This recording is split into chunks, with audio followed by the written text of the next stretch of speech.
एक मिनिट, मी कशाला जाते ह्या नेहाच्या घरी? हा, काल माझा एवढा अपमान केला, माझ्यावर चोरीचा आळ घेतला, तरी सुद्धा जाते मी हिच्याकडे का? तर या परांजपेमुळे तोंड कावळा मेला. स्वतः मात्र एसी मध्ये बसला असेल, मस्त थंड हवा खात एसीची. मी मात्र इथे उकाड्यामध्ये उठसूट मलाच कामाला लावतो हा माणूस. काही नको, मला नाही जायचं हिच्याकडे. अपमान सहन करून मी जातेच कशी. नको, मीनाक्षी वहिनी इथेच थांबा, भेटा त्या नेहाला. कमिशन हवंय ना तुम्हाला? धरा धरा त्या नेहाचे पाय धरा, चला.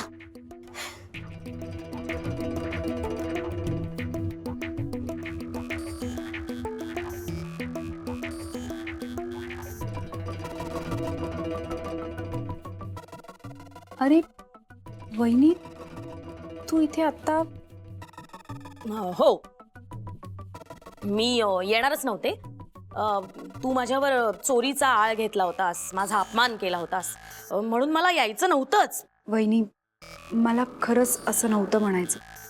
तुला वाईट वाटलं असेल तर मनापासून सॉरी. वाईट वाटलं असेल म्हणजे? वाईट वाटलंच आहे मला.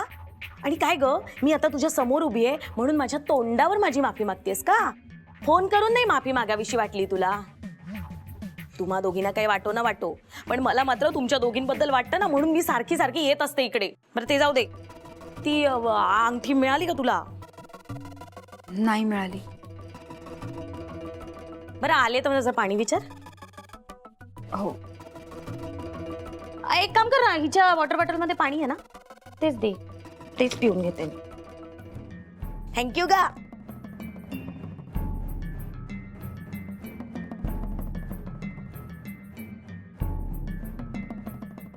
बरं वाटलं, घसा ओला झाला.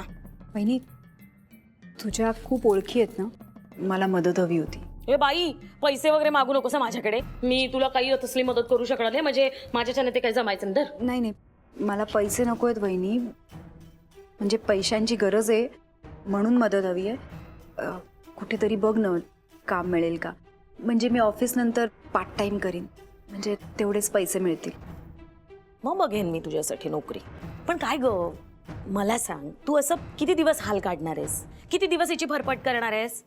त्याच्यापेक्षा परांजपेंशी लग्न करून टाक ना. मी निघू, आपण या विषयावर नंतर बोलू. मला खरंच उशीर होतो. ठीक आहे, निघ. ए ऐक ना, आज कोणती भाजी केली आहेस? मला काय करायचंय, कुठली भाजी करेनास का? मी मात्र सकाळपासून घराच्या बाहेर पडले गो, आणि घरातनं बाहेर पडायचं म्हणजे मग तो डबा बनवायचा, भाजी करायची, पोळी करायची, डब्यात भरायची, घेऊन यायचं, त्यात ऊन वाढतं. म्हटलं नकोच, म्हणून बाहेर पडते मी अशीच. आणि बाहेर पडले की बाहेरचं खाऊन पोट बिघडतं. त्याच्यापेक्षा हे घरगुती जेवण बरं नाही का? त्याच्याने तब्येत पण चांगली राहते ग. आणि तुझं कसं आहे, तुला तर तिकडे कॅन्टीनमध्ये खायला मिळतंच.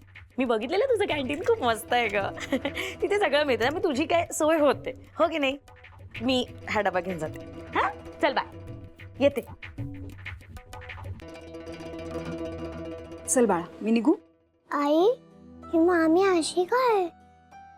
माझ्या वॉटर बॉटलमध्ये पाणी पण पियाली, तुझा डब्बा पण घेऊन गेली. हिला बॅड मॅनर्स आहे का? बाळा, असं बोलू नये.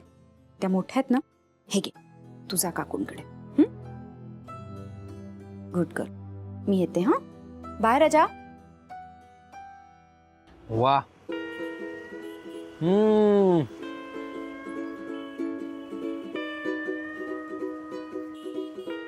काय झालं? असं का बघतोय? मला खाऊ दे ना सुखाने. तुला जर का एवढी भूक लागली होती तर घरी का नाही गेला ब्रेकफास्ट? इकडे कशाला?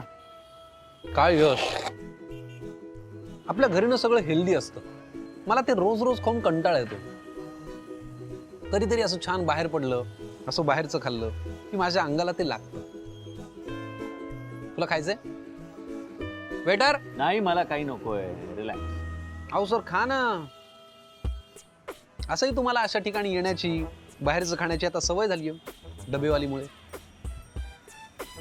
सॉरी. नेहामुळे अशा ठिकाणी येऊन खायची सवय झालेली.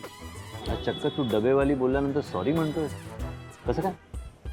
आता बहीण आहे ती माझी. मी तिला असं एकदम डबेवाली वगैरे म्हणू शकत नाही. बहन तू ना सरडा आहे सरडा. का? असा पटकन रंग बदलत असतोस म्हणून तू सरडा आहे. सिरियसली.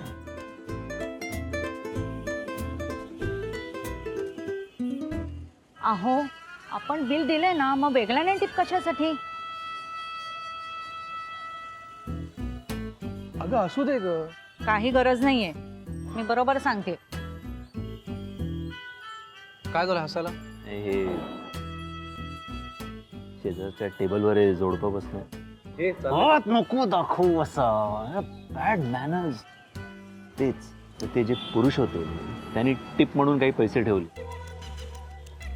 त्या बाईंनी लगेच ते पैसे उचलून घेतले आणि पर्समध्ये ठेवले. कमाल असतात ना बायका. ब्रो, बायका कमालच असतात.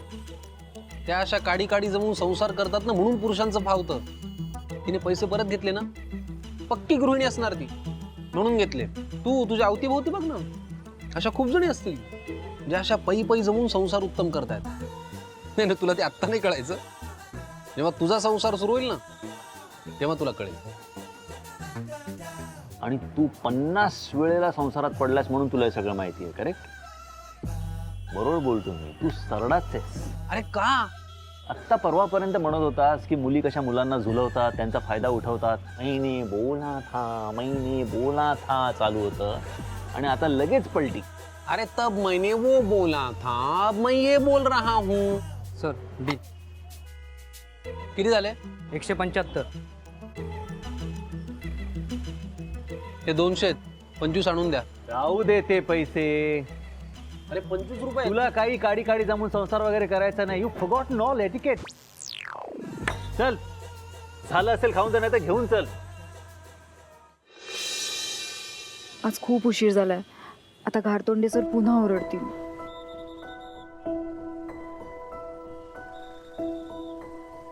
रिक्षा नको नको, रिक्षा नको. आता खूप कमी पैसे उरलेत माझ्याकडे. पैसे वाचवायला हवे. मी बसनी ट्रॅव्हल करते.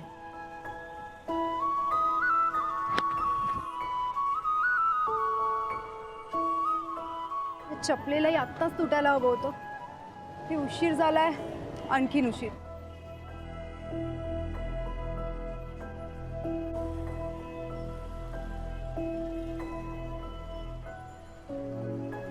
अहो दादा, ही चप्पल जरा शिवून देतात का? हो देतो, पण जरा 2 मिनिटं हातातलं काम संपवतो आणि देतो तुम्हाला. अहो दादा, आधी हे करा ना प्लीज, मला उशीर होतो. बरं ठीक आहे, द्या. ताई याचे 50 रुपये होतील. हो दादा, काहीच्या काय काय बोलताय? बरोबर बोला ना. बरोबरच सांगतोय ताई. बघा, सोल बदलावं लागेल, चिटकावं लागेल, पूर्ण चप्पल सिलाई करून द्यावी लागेल. खर्च आहे ताई त्याच्यात. जास्त सांगितले नाही, 50 रुपये होतील. आणि नुसते गम लावायचे? ते फक्त 10 रुपये होतील, पण ते जास्त काळ टिकणार नाही. चालेल, आत्ता तात्पुरतं करून घ्या ना. घ्या, पूर्ण शिवून घ्या. नको दादा, तात्पुरतं गम लावा.